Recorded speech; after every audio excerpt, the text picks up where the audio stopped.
శ్రీ గురుభ్యో నమః. హరి ఓం. అందరికీ నమస్కారం. వేదాలలో శాస్త్రాలలో చెప్పబడిన విహిత కర్మలు, నిత్య నైమిత్తిక కర్మలను ఎట్టి పరిస్థితులలోనూ వదలడం ఉచితం కాదు. తమలో ఉన్న అజ్ఞానం చేత కానీ, ఎవరో చెప్పారని కానీ వేద శాస్త్రములలో చెప్పబడిన కర్మలను వదిలిపెట్టడం తామస గుణముతో కూడిన త్యాగము అని చెప్పబడుతుంది. కాబట్టి కర్మలు చేయాలి, అవి వేదశాస్త్ర విహితమై ఉండాలి. సంగము ఫలాపేక్ష లేకుండా చేయాలి. అలా చేయాలి కానీ అసలు ఏ కర్మలు చేయకూడదు అని చెప్పడం సరికాదు. కర్మ సన్యాసం మంచిది కాదు. కర్మలు చేయకుండా సోమరిగా ఉండడం తామస లక్షణం. కాబట్టి పరమాత్మ ఆంతర్యం ఏంటంటే, వేదాలలో శాస్త్రాలలో చెప్పబడిన కర్మలను మానవులు తప్పకుండా ఆచరించాలి. కర్మలు చేయడం ఎవ్వరూ మానకూడదు. కర్మ సన్యాసం మంచిది కాదు. కర్మలను వదిలి పారిపోకూడదు. అలా కర్మలు చేయకుండా ఉండడం, పారిపోవడం వారిలో ఉన్న మోహం వలన, అజ్ఞానం వలన, అవివేకం వలన జరుగుతుంది. కాబట్టి మానవులు, భక్తులు వేదశాస్త్ర పరిజ్ఞానం కలిగి ఉండాలి. వారికి తెలియని విషయాలను గురువుల వద్ద, పెద్దల వద్ద అడిగి తెలుసుకోవాలి. కర్తవ్య కర్మలను సక్రమంగా నిర్వర్తించాలి. సోమరిగా ఉండకూడదు. ఏ పని చేయకుండా ఉండడం, అన్ని కర్మలను వదిలిపెట్టడం తామస త్యాగము, తామస సన్యాసము. కాబట్టి మనం కూడా మోహంలో, అజ్ఞానంలో పడకుండా మనం చేయాల్సిన పనులను సక్రమంగా నిర్వర్తించాలి. కాకపోతే ఆ కర్మలను నిష్కామంగా, కర్తృత్వ భావన లేకుండా చేయాలి. ప్రతివాడు చేయాల్సిన నియత కర్మలలో తల్లిదండ్రుల సేవ, భార్యాబిడ్డలను పోషించడం ముఖ్యమైనవి. తల్లిదండ్రులను పంచుకునే కొడుకులు, వారు తమకు భారమయ్యారని వృద్ధాశ్రమాలలో వదిలేవాళ్ళు, పెద్ద చదువులు చదవగానే తల్లిదండ్రులను వారి మానానికి వారిని వదిలి విదేశాలకు ఎగిరిపోయేవాళ్ళు, ఎక్కువ కట్నం కోసం ఉన్న భార్యను, బిడ్డలను వదిలేవాళ్ళు ఈ సమాజంలో ఉన్నారు. కొంతమంది తమకు ఉన్న అపరిమితమైన ధనంతో తాము చేసిన పాపాలు పోవడానికి పూజలు, వ్రతాలు, దాన ధర్మాలు ఘనంగా చేయిస్తూ ఉంటారు. అజ్ఞానం చేత, మోహం చేత చేయాల్సిన నియత కర్మలను వదిలిపెట్టి సన్యాసం పుచ్చుకుంటే ఆ సన్యాసము తామస సన్యాసము. అది వృధానే. ధనం వ్యయమవుతుందనో, శారీరక శ్రమ కలుగుతుందనో, ఆ కర్మ చేస్తే జరగకూడనిది ఏదైనా జరుగుతుందేమో అనే భయం చేతనో, దాని వలన సుఖం ఉండదు అనో, తీవ్రమైన దుఃఖం కలుగుతుందనో, ఇటువంటి ఆలోచనలతో తాము చేయాల్సిన కర్మలను చేయకుండా విడిచిపెడితే, అంటే కర్మ సన్యాసం చేస్తే ఆ త్యాగము రాజస త్యాగము అనిపించుకుంటుంది. అటువంటి త్యాగమునకు కూడా ఎటువంటి ఫలము లభించదు. కర్మలలో సులభమైనవి, కష్టమైనవి ఉంటాయి. ఆ కర్మలు చేయడానికి ఎక్కువ ధనం కావాల్సి వస్తుంది. అంగబలం, అర్ధబలం కావాలి. శరీరానికి శ్రమ కలుగుతుంది. కొంతమంది ఉంటారు, వారికి శాస్త్రజ్ఞానం ఉంటుంది, వివేకం ఉంటుంది, వారికి ధనం ఉంటుంది, అంగబలం ఉంటుంది, ఏ విహిత కర్మలు చేయాలో అన్నీ తెలుసు. కానీ ధనం ఖర్చు పెట్టడానికి, శ్రమ పడడానికి ఇష్టపడరు. అటువంటి వారు అమ్మో అంత ఖర్చా, అంత కష్టపడాలా, మన వల్ల కాదు బాబు అని అనుకుంటూ వాటిని చేయడం మానేస్తారు. పైగా కర్మ సన్యాసము అని పేరు పెడతారు. ఇటువంటి త్యాగమును రాజస త్యాగము అని అంటారు. తామస త్యాగి తన అజ్ఞానం, అవివేకం వలన అసలు కర్మలే చేయడం లేదు. పైగా తనకు అన్నీ తెలుసని ప్రగల్భాలు పలుకుతూ ఉంటాడు. ఇతరులకు యజ్ఞ, దాన, తపస్సులు చేయమని బోధనలు చేస్తూ ఉంటాడు. తను మాత్రం ఏమీ చేయడు. రాజస త్యాగి ఇవి అన్నీ నేను చెయ్యాలా, ఇంత కష్టపడాలా, ఇంత ధనం వ్యయం చెయ్యాలా అని అనుకుంటూ చేయాల్సిన కర్మలు మానేస్తున్నాడు. కాబట్టి రాజస, తామస త్యాగులు చివరకు తాము చేయాల్సిన కర్మలు, చేయదగిన కర్మలు, తమకు నిర్దేశింపబడిన కర్మలు, తమ కర్తవ్య కర్మలు కూడా చేయకుండా సోమరులుగా మారుతున్నారు. ఏ పని అయినా మొదట్లో కష్టంగానే ఉంటుంది, అలవాటు అయితే సుఖంగా ఉంటుంది. ఉదాహరణకు అయ్యప్ప స్వామి వారి దీక్ష మొదట్లో చాలా కష్టం. తెల్లవారుజామున చన్నీటి స్నానం, దీక్ష వస్త్రాలు, ఒంటిపూట భోజనం, ప్రతిరోజు పూజ, అర్చన, పడి పూజ, చెప్పులు లేకుండా నడవడం, సంసారానికి దూరంగా ఉండడం, ఇవన్నీ మొదట్లో చాలా కష్టం. 10 రోజులు గడిస్తే అదే చాలా సుఖంగా ఉంటుంది. అందుకనే ఆరంభించరు నీచ మానవులు అనే సూక్తి వచ్చింది. మొదలు పెట్టకముందే అమ్మో ఇది నా వల్ల అవుతుందా అని గుండెలు బాదుకుంటే ఏ పని చేయలేడు. ఆ తత్వం కలవాళ్ళు తమకు అన్నీ తెలుసని, తాము ఏమీ చేయాల్సిన అవసరం లేదని వేదాంతాన్ని అడ్డం పెట్టుకుని ఉపన్యాసాలు ఇస్తూ తాము చేయాల్సిన కర్మలు త్యాగం చేస్తూ ఉంటారు. వీరు రాజస త్యాగులు. పని ఎగ్గొట్టడానికి అన్ని మార్గాలు వెతుకుతారు. అటువంటి వారికి వారు చేసిన త్యాగానికి తగిన ఫలం లభించదు. పైగా బద్ధకం, సోమరితనం పుష్కలంగా లభిస్తుంది. ఎవరైతే వేదాలలో, శాస్త్రాలలో చెప్పబడిన విహిత కర్మలను, చేయదగిన కర్మలను చేస్తూ కూడా ఆ కర్మల మీద అభిమానాన్ని, ఆ కర్మలు చేస్తే లభించే ఫలాలను త్యాగం చేస్తారో అట్టి త్యాగము సాత్విక త్యాగము అని నా అభిప్రాయము. సాత్వికులు కర్మలు చేస్తారు, శాస్త్ర విహితమైన కర్మలు మాత్రమే చేస్తారు. తాము చేయదగిన కర్మలను మాత్రమే చేస్తారు. తనకు ఆ కర్మ చేయడానికి యోగ్యత ఉందా అని ఆలోచిస్తారు. యోగ్యత ఉంటేనే చేస్తారు. కానీ ఆ కర్మలను వాటి మీద ఎటువంటి ఆసక్తితో, అటాచ్మెంట్తో చేయరు. ఆ కర్మలు చేస్తే తమ గురించి అందరూ అనుకోవాలి అనే పేరు కోసమో, కీర్తి కోసమో, గొప్ప కోసమో చేయరు. ఏదో ఒక ఫలితాన్ని ఆశించి అసలే చేయరు. ఆ కర్మ చేయాలి కాబట్టి చేస్తారు. ఆ కర్మ ఇతరులకు మేలు కలిగించాలనే సంకల్పంతోనే చేస్తారు. లోక కళ్యాణార్థం చేస్తారు. ఆ కర్మల వలన వచ్చిన ఫలితాన్ని పరమాత్మకు అర్పిస్తారు. తాము నిశ్చింతగా ఉంటారు. అటువంటి సాత్వికులు చేసేది కర్మఫల త్యాగము. వారు కర్మలను త్యాగం చేయడం లేదు, ఆ కర్మల వలన కలిగే ఫలితాలను మాత్రమే త్యాగం చేస్తున్నారు. కాబట్టి చేయాల్సిన పనులను త్యాగం చేయడం సన్యాసం కాదు. చేయవలసిన పనులు ఎటువంటి అటాచ్మెంట్ లేకుండా చేస్తూ ఆ కర్మల వలన వచ్చే ఫలితములను త్యాగం చేయడం నిజమైన సన్యాసం. కానీ రాజస తామసికులు కర్మలనే త్యాగం చేస్తున్నారు. అదే సన్యాసం అని అనుకుంటున్నారు. అది శాస్త్రసమ్మతం కాదు. సత్వగుణ సంపన్నుడు, వేదములు శాస్త్రములు అధ్యయనం చేసినవాడు, పరమాత్మ తత్వమునందు ఎటువంటి సందేహము లేనివాడు అయిన సాత్విక త్యాగి సుఖాలను కలిగించే కర్మలను ప్రేమించడు. అటువంటి కర్మల యందు ఆసక్తుడు కాదు. అలాగని దుఃఖమును, కష్టమును కలిగించే కర్మలను ద్వేషించడు. అన్ని కర్మలను సమానంగా చూస్తాడు. ఈ కర్మఫల త్యాగి అయిన సాత్వికుడు ఎలా ఉంటాడో, ఎలా ఉండాలో ఇక్కడ వివరిస్తున్నారు పరమాత్మ. అతడు సత్వగుణ సంపన్నుడు, మేధావి. అతడికి పరమాత్మ గురించి కానీ, వేద శాస్త్రాల గురించి కానీ, అందులో చెప్పబడ్డ కర్మల గురించి కానీ ఎటువంటి సందేహాలు ఉండవు. చేయాల్సిన కర్మలలో కొన్ని సుఖాలను కలిగించే కర్మలుంటాయి, మరికొన్ని కష్టాన్ని, దుఃఖాన్ని కలిగించే కర్మలుంటాయి.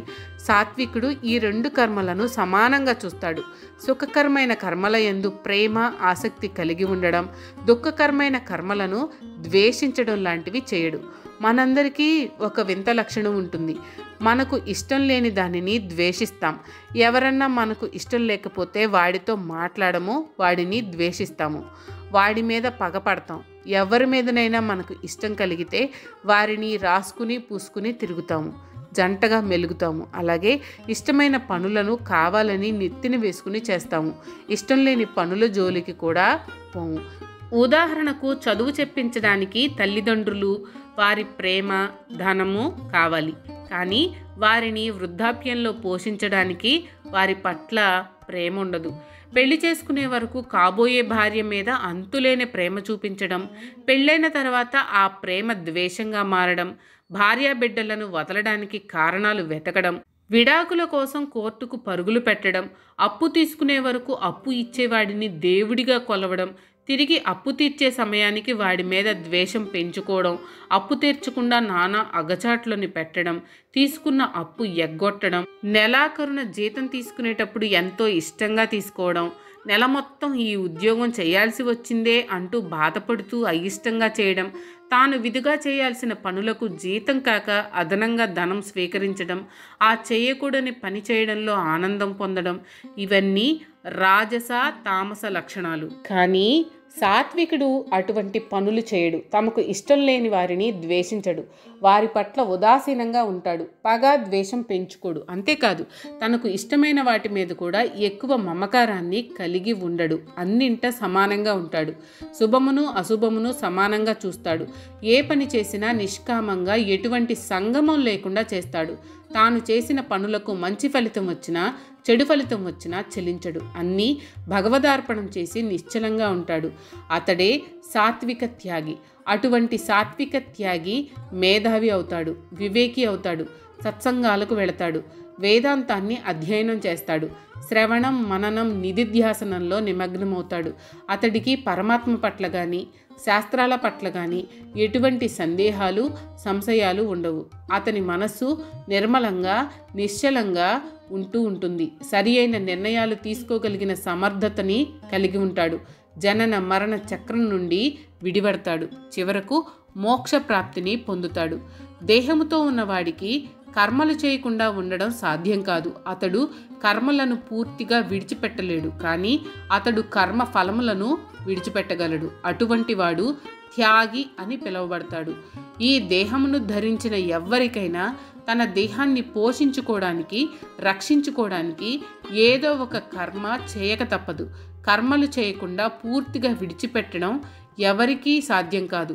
కర్మలను విడిచిపెట్టడం సాధ్యం కాదు, కానీ ఆ కర్మలు చేయడం వలన లభించే ఫలితాలను లేక ఫలాలను విడిచిపెట్టడం ఎవరికైనా సాధ్యమవుతుంది. కాబట్టి కర్మలు చేస్తూ ఆ కర్మ ఫలములను విడిచిపెట్టడం ఉత్తమం.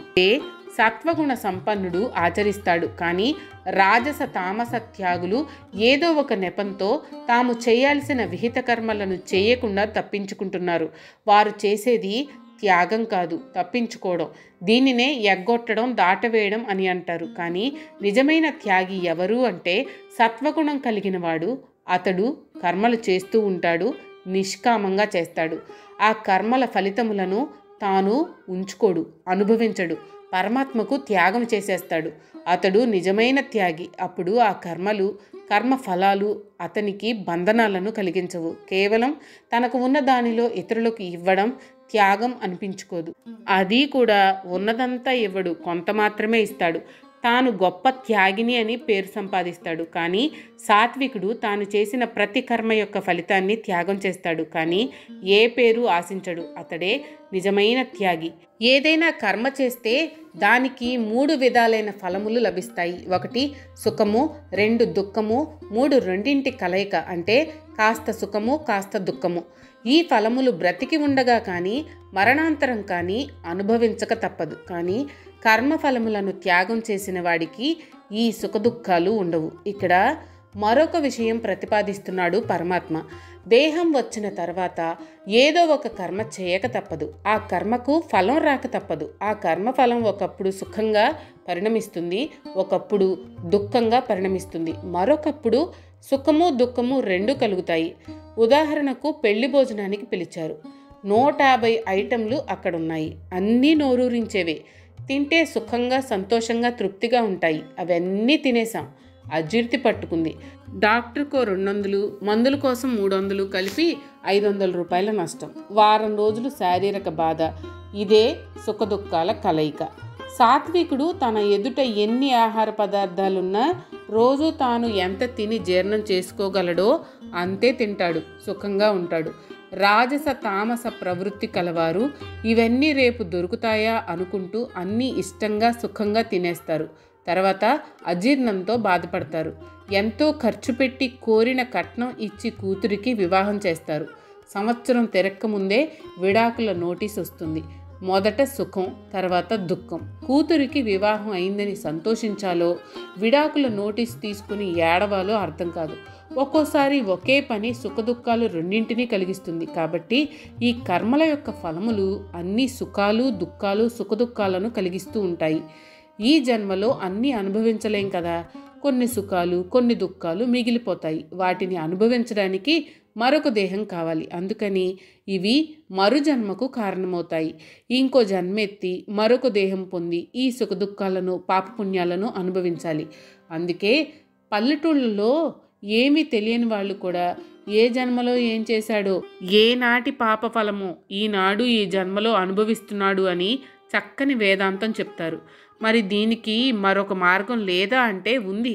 ఈ కర్మఫలాలను ఇక్కడే ఎప్పటికప్పుడు కృష్ణార్పణం అంటూ త్యాగం చేస్తే ఎటువంటి బంధనాలు ఉండవు, సుఖంగా ఉంటాడు.